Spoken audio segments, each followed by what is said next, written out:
మీకు తెలుసా గోరింటాకుని ఆషాఢ మాసంలోనే ఎందుకు పెట్టుకుంటారో? ఒకవేళ తెలియకపోతే నేను తెలుసుకున్నది మీతో షేర్ చేసుకుంటాను. వీడియో నచ్చితే తప్పకుండా లైక్ చేయండి.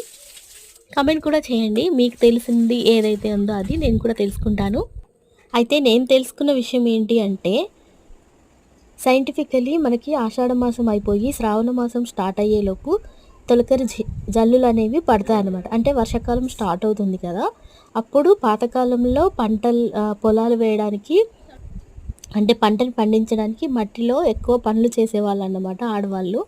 సో, వాళ్ళకి ఏవైతే గోర్లు కాళ్ళగోర్లు, చేతుల గోర్లు అని మట్టి వెళ్ళిపోయి ఇన్ఫెక్షన్స్ అవి రాకుండా ఉండడానికి ఈ రోజుల్లో అంటే ఆషాఢ మాసంలో గోరింటాకనేది పాత రోజుల నుంచి వచ్చిందనమాట. అలా పెట్టుకుంటే ఇన్ఫెక్షన్స్ అవి రాకుండా నెయిల్స్ పుచ్చిపోకుండా అలా ఉంటాయని చెప్పేసి వచ్చింది.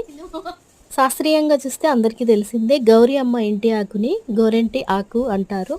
సో, దానివల్ల మనకి ఐదోతనము అలా ఉంటుందని చెప్పేసి ఆషాఢ మాసంలో గోరింటాకు పెట్టుకోమంటారు. మెయిన్ రీజన్ అయితే ఆషాఢ మాసంలోనే ఎందుకు పెట్టుకోమన్నారంటే, పాత రోజుల్లోనే తెలుసు కదా! మనకి ముందు రోజుల్లో అసలు గోరింటాకు అనేది పెట్టుకుంటారో, పెట్టుకోరో కనీసం సంవత్సరానికి ఓసారైనా పెట్టుకుంటారని చెప్పేసి, ఆ శాస్త్రాన్ని అప్పుడు వాళ్ళే పెట్టారనమాట.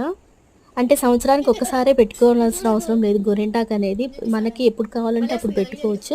నెయిల్స్ అనేవి హెల్తీగా ఉంటాయన్నమాట గోరింటాకు వల్ల. కోను అలాంటివి కాకుండా గోరింటాకే పెట్టుకోవడానికి ట్రై చేయండి. వీడియో నచ్చితే లైక్ చేయండి.